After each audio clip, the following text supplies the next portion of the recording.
After discovering that my brother had gotten my girlfriend pregnant, my parents reacted by forcefully expelling me from our home and seizing every bit of my savings to support the baby's upbringing. Now, 3 long years later, they've come back to me in sheer desperation, pleading for financial help and guidance as they struggle to manage the mounting responsibilities and unforeseen challenges that have come with this situation. My life had always seemed uncomplicated, or so I had been led to believe. I was young, deeply in love, and had a clear plan for my future. Together, my girlfriend Abby and I dreamed of building a life while we were in college, determined to finish our degrees and face the real world as a team. My parents were supportive, the quintessential church-going couple who never missed a Sunday service and constantly spoke of hard work and family values. They stood firm in their beliefs and were there when needed, or so I convinced myself. Abby and I had been together for 2 years, meeting during freshman orientation and clicking instantly. We shared lofty aspirations and bold dreams. I always imagined landing a steady job, paying off my student loans, and maybe buying a house in the suburbs with a white picket fence. I could clearly picture it, a golden retriever, a loving family, and the classic American dream. But nothing could prepare me for the storm that was brewing. One late night, Abby told me she was expecting, and her revelation hit me like a sucker punch, leaving me breathless and unprepared. We hadn't planned for this, we were still figuring out our own paths. She had her dreams and I had mine, yet an undeniable reality was now staring us in the face. The following weeks became a haze of confusion and long, heart-wrenching conversations. Abby decided to keep the baby, despite her fears, with her heart already made up. I could understand her choice even though I was terrified, but with that decision came the realization that we were about to start a whole new chapter, one that was about us, not just me. Then everything changed drastically when I discovered that my brother Jake had also been involved with Abby. I still remember the gut-wrenching moment of her confession, as tears streamed down her face and her apologies fell flat. My best friend, my own brother, had betrayed me, and not only that, he was the father. I was left speechless as my world crumbled instantly. How could they do this? How could she? I tried to understand, but the betrayal was too overwhelming to comprehend. Desperate for answers, I called Jake, needing to hear his side. When I confronted him, his indifference stunned me. He offered no genuine apology, simply saying that it had happened and that we should move on. But my heart was shattered, and I was ill-equipped to simply move on. Then came my parents' reaction. When they learned of the pregnancy, they responded with an unnerving calm. I remember my mother's expression, blank and distant, before she mumbled something about God's plan. In her eyes, everything was part of a larger picture, a test of faith where everyone had a role to play. My father simply nodded, agreeing without once mentioning Jake's involvement, dismissing it as irrelevant. But when they started talking about the family, I lost control. They insisted I should support Jake, claiming this was my chance to show love and forgiveness, urging me to let go of my anger. It was all part of God's plan, or so they said, even as I felt the damage deeply. In the days that followed, chaos reigned. My parents pressured me relentlessly, insisting that I should rise above the situation and be the bigger person. They reminded me that, as the older brother, I had to set an example, emphasizing that they had sacrificed so much for me, and now it was my turn to fix things. The more they insisted, the more I felt suffocated. All my hard-earned dreams, graduation, independence, personal fulfillment, were slipping away, like fine sand through my fingers. My future was being hijacked by my family's choices, by a betrayal I could not ignore, by a plan that was never mine. Then came the worst part, my parents turned against me. Though they never said it out loud at first, every suggestion about how I should handle the situation felt like an attack. They had already made their decision. They would support Jake and Abby, expecting me to fall in line. I told them I could not, refusing to support Jake after his actions and declaring that I could not clean up his mess while protecting my own future. They reacted fiercely, my father accusing me of selfishness and abandonment, and my mother pleading, in a cracked voice, that I could not turn my back on my brother, insisting this was a test of faith I would regret rejecting. Yet, nothing they said made sense. They never held Jake accountable. Then came the turning point. They kicked me out. It was not a dramatic showdown, but a cold, calculated decision. I was told I could not stay in the house, that my presence was too negative and divisive. I was forced to leave immediately, with a warning that I would never be welcome back unless I apologized to Jake and accepted their plan. And that was that. They took my college fund, the money I had scrimped and saved for so long, and used it to convert my room into a nursery for the baby. I felt my whole world crumble. The room that once held my hopes and dreams was now transformed for a child that was not even mine. My future, my education, my freedom were all being erased for a situation I had no hand in creating. They claimed it was all God's will, part of a grand plan, but to me it was the annihilation of everything I had worked for. They offered no apology, only stating that their decision was necessary and that they were right. This was their path now, and I was expected to accept it. So I walked out the door, and for the next 3 years, I never looked back. The first few weeks after leaving were a blur, as if my entire world had been turned upside down. I lived on a friend's couch, overwhelmed by the weight of my new reality. It wasn't ideal, but it was my only option. I was homeless, unsupported, clinging solely to my stubborn dignity. Though I refused to dwell on my misery, the resentment continued to burn every time I recalled how everything fell apart. I never regained my college fund, and I lacked the means for legal recourse. The silence that followed was the hardest part. For the first time, I was excluded from family life, no calls, no texts, no dinner invitations. It was as if I had been completely erased. The parents who once promised me the world now treated me like a stranger. Every attempt to reach out was met with a cold reply or conversations that always circled back to the baby. They didn't try to understand my pain, they only focused on Jake, Abby, and their child. I became nothing more than a footnote in their lives, while every discussion turned to praising Jake, his responsibility, his commitment to Abby, and his supposed future as a great father. They acted as if nothing had ever happened between us, and as if I were the one to blame for refusing to help. Even though he had crossed unforgivable lines, he became the beacon of their hopes. Nothing made sense anymore. I had given everything to do what was right, yet in my moment of need, they abandoned me for the sake of a child that was not mine. It felt like a cruel joke, my entire life being remodeled by people who refused to hear my side of the story. They were so wrapped up in their own plans that they could not see the damage they had inflicted. I spent the following months simply trying to survive. I enrolled in community college classes, figuring that anything was better than nothing, and worked part-time at a coffee shop to scrape by, constantly trying to keep my past and my parents' actions from consuming me. But no matter how hard I tried, the anger would always return, a lingering reminder of the betrayal that I could never shake. I had lost, but long after I'd given up on any expectations from my family, the number appeared on my screen, a number I hadn't seen or even thought about in years. For a moment, I just stood staring at it, debating whether I should answer out of mere curiosity. "WLO?" came a whisper, barely audible. "Mom," I replied cautiously, instantly recognizing the voice. A thick, heavy silence settled between us, laden with the unspoken. "Son," her voice emerged broken, fragile, and trembling.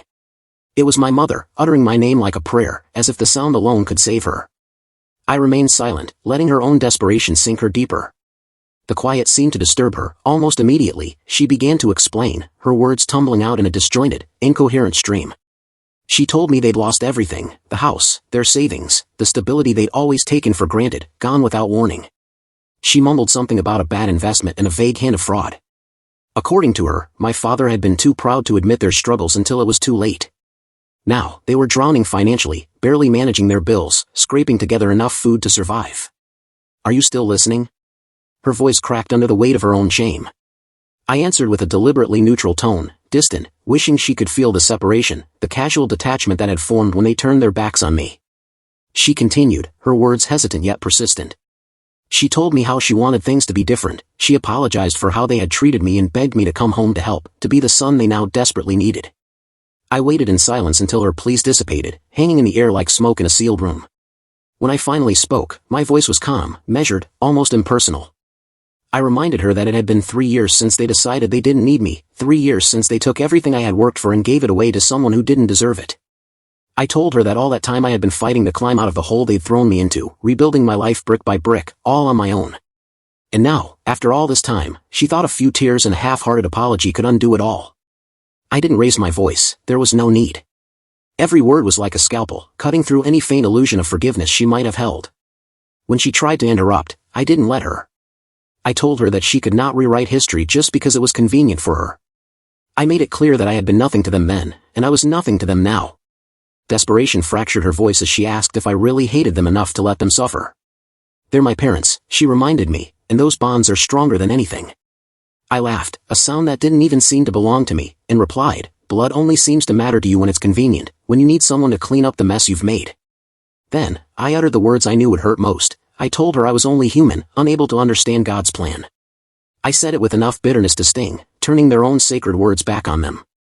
I reminded her of the many times she'd urged me to accept God's will, to set aside my own feelings for the family's sake. I asked, if this is God's plan, then who am I to interfere? Should I just accept it, just like you expected me to accept being cast aside? She sobbed into the phone, begging me to reconsider, pleading that they were sorry, that they'd learned their lesson. But I held firm, telling her that their repentance was between them and their faith, and not my responsibility. I wasn't their savior, their second chance. She tried to bring up memories of my childhood, the good times we'd shared. She said she loved me then and claimed she still loved me. I replied that love was not a switch you could simply turn on or off. Love was not what I'd experienced when I was thrown out of my home, stripped of my dignity, my money taken away and blamed on God's will. Her sobs grew more desperate, but I remained unmoved. I had spent too many nights crying alone, too many days wondering if I could ever feel whole again. Her tears could no longer reach me, they could not undo what had already been done. I told her I owed them nothing, not my time, not my money, not even my pity. I declared that choices have consequences, and it was no longer my duty to shield them now that they were finally experiencing them. I even reminded her of the nursery built in my old room for my brother's child, suggesting that she turn to him instead, the son they'd chosen over me. If anyone should step up to help, it was him. She begged me not to hang up, but I was finished. I simply said that I hoped they found peace in their faith, the same faith they'd once used as a weapon to destroy me, before I ended the call. For a long moment there, I sat staring at the phone in my hands. I expected to feel something, anger, sadness, even guilt, but there was only a cold, empty stillness. They had built this distance between us, piece by piece, until it became impenetrable. I set the phone down, returning to my previous activity as if nothing had occurred. Perhaps that was the most disturbing part, their desperation, their tears, their repentance no longer mattered. They had turned me into a stranger, and I had accepted it. There was no going back. Update 1, it was Jake calling. He started with a calm, almost casual greeting, saying he wanted to talk. The moment I heard his voice, a flood of memories overwhelmed me, memories of the man who had played a part in the disaster that shattered my world. My stomach clenched and my throat went dry, but I didn't show it. I flatly refused. "What do you want?" I asked, keeping my tone cool and wary. I was not about to make this easy for him. He claimed to understand the complexity of the situation, yet that was not the real issue. He insisted he needed to explain something important, words he'd apparently held back for far too long. As much as I resented him, I found myself listening. Forgive me, no matter how hard I tried to resist, I still clung to some hope for accountability, for a genuine apology. Jake continued speaking slowly, carefully choosing his words. He admitted he'd made mistakes, that he hadn't handled things well, and that events had spiraled out of control. His tone softened as he confessed he never intended for things to turn so badly. For a brief moment, I almost believed him, convinced myself that there might be genuine remorse behind his words. But then, anger surged so quickly that I could not control it. My voice trembled as I repeated, "I'm sorry," dripping with sarcasm. "Is that really all you have to say? Did you seriously think a superficial apology could undo everything? After all the damage, his selfishness, his lies, and his complete disregard for me?" I could not accept it. I told him his apology was insufficient, not even remotely close to adequate. He had ruined my life with one irresponsible act, and now he expected me to simply move on? Jake didn't respond immediately. I could almost hear him searching for the right words to salvage the conversation, but I had reached my limit. He wasn't truly sorry, he was only remorseful about getting caught, only regretting that things hadn't gone his way. His regret was irrelevant. His apologies couldn't change the fact that I'd been abandoned, left behind by my own family. Finally, when he spoke again, his voice was softer, laced with genuine emotion. He said he was not trying to make me feel guilty, not asking for money, or expecting me to fix his problems. In a low voice, he claimed he only wanted to make things right for me, for Abby, for the baby.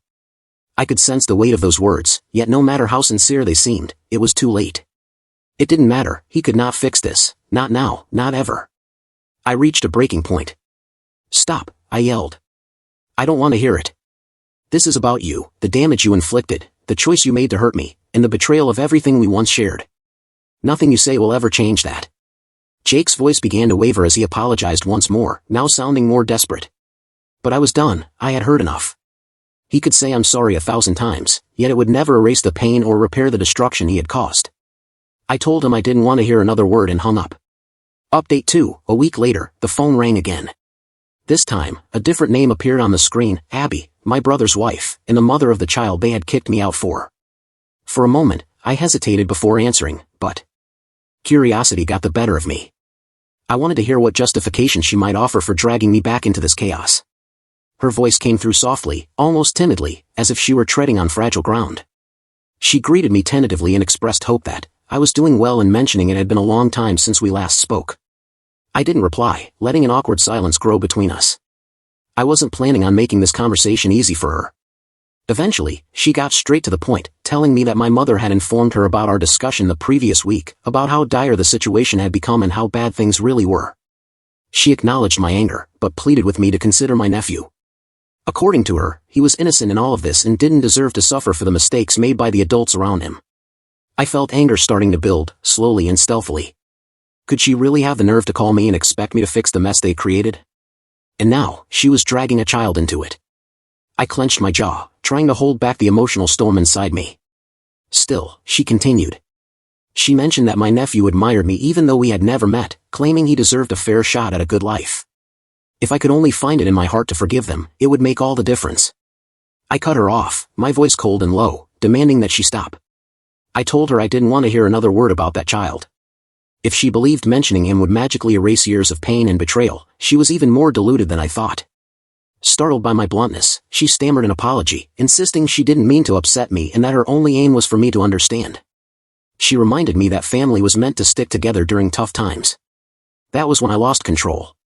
I told her she had no right to lecture me about family, not after everything that had happened. I reminded her of the time they callously kicked me out to make room for her and her child, and how they had used my college savings to furnish a nursery for the son of the man who betrayed me in the most unforgivable way. I asked her, if you want to talk about family, maybe you should talk to my brother, the golden child. Where is he now? Why isn't he stepping up to fix this? She tried to defend him, saying he was doing his best and working hard to support his family. According to her, they were under immense pressure and simply needed help to get back on their feet. I laughed harshly, bitterly, and reminded her that my brother had always been selfish, irresponsible, and a taker. I highly doubted any change in him. I told her if she had married him expecting something different, that was her mistake, not mine. I emphatically stated that I owed them nothing, not her, not him, and certainly not their child. Her voice broke as she begged me to reconsider, tears streaming down her face, explaining that they didn't know how they would survive and were on the verge of losing everything. She was terrified for her son's future and had nowhere else to turn. But her tears only fueled my anger further. I told her if she was afraid, she should have considered that before getting involved with my brother. I reminded her that her choice had been made and now she had to live with the consequences. I stated clearly that her son's future was her responsibility, not mine. And if she wanted to play the victim, she'd have to find someone else to care for her story. In one final attempt, her voice trembled as she claimed that deep down I was still a good person who cared for my family. She believed I could find it in my heart to forgive them, even if it was just for the sake of the child. That was the breaking point. I let the words fly sharp and cutting.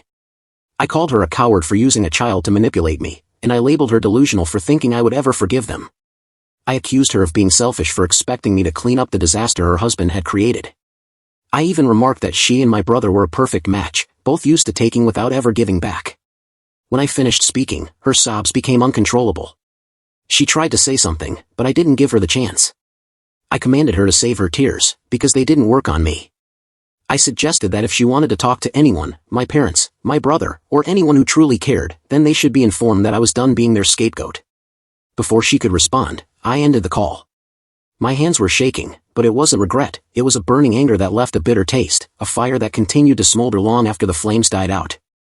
I sat there for a moment, staring at the phone in my hand, contemplating the child she had mentioned, the innocent one she'd briefly used as a bargaining chip. A flicker of guilt poked at me, but it quickly faded. That child was not my responsibility, nor was he my problem. I was not the one who had brought him into a world riddled with chaos and instability. No, that was on them, my brother, his wife, and my parents. They made their own choices and ruined their lives with their actions. Now they were desperate, searching for someone to blame, someone to rescue them. But that person would never be me. When I received a call from the church, I was taken aback. I hadn't thought about them in years. While religion had once been a central part of my family life, it always felt more like a tool for control rather than a source of comfort. The voice on the other end identified himself as Pastor Dave, a figure I vaguely remembered from my teenage years. He hoped I recalled him and made it clear that he wanted to talk about my family. I braced for the usual guilt trip or moral sermon, but his tone was calm, measured, and surprisingly empathetic. He clarified that he was not taking sides or trying to pressure me, but instead wanted to mediate, if I was open to it. He explained that my parents had come to the church desperate, seeking help and mentioning our estrangement. He thought it would be valuable to hear my side of the story before jumping to conclusions. There was something in his approach that disarmed me. I didn't detect any judgment in his voice. There was no hidden expectation. He made it clear that the decision was entirely mine and that he respected my right to refuse. For the first time in years, it felt like someone was willing to truly listen, not just preach. I agreed, but on my own terms. I told him I wasn't about to turn my story into a sob tale or an attempt at reconciliation. If he intended to broker peace, he needed to fully understand what had happened. He agreed and asked if I would share my perspective. Slowly, I recounted the events that led to my departure. My tone was controlled, almost clinical, as if I were describing someone else's story. Pastor Dave listened quietly, offering occasional murmurs of understanding. I described the years of resentment, the lingering betrayal, and the long period of estrangement. I explained how I had rebuilt my life piece by piece without them, and how their recent attempts to reach out seemed more like desperate moves to use me again. When I finished, a heavy silence settled. I could hear the faint hum of the phone line as Pastor Dave processed everything I had shared. Finally, he spoke, his voice laced with genuine compassion. He expressed sincere regret for everything that had happened. No one should ever endure such pain, especially not at the hands of their own family. He admitted that my parents had given him only a partial story, and that he had initially been ready to suggest forgiveness. But now he realized that forgiveness was not a simple matter of letting go of the past. He acknowledged that the damage caused by my family was profound and that if forgiveness came, it would have to happen on my terms and in my own time. There it was, someone from the church, representing the same faith that had once been used against me, recognizing the depth of my pain. It felt almost surreal, like a heavy burden had lightened even if just slightly. I touched on how I appreciated his understanding, yet made it clear that I had no desire to reconcile with my family. I explained that their recent pleas for help smacked more of manipulation than genuine remorse. I told him I did not trust them to change and that I was unwilling to endure any further heartache. Pastor Dave respected my decision and promised not to pressure me. He believed that healing was an intensely personal journey and that it was not his place to dictate the when or how of my recovery. He assured me that he would continue to pray for my peace, not in the superficial, performative way I had once expected, but with genuine hope that I'd find a form of healing that suited me. For that, I was grateful. If you enjoyed listening, please leave a comment and subscribe for more stories. See you in the upcoming stories.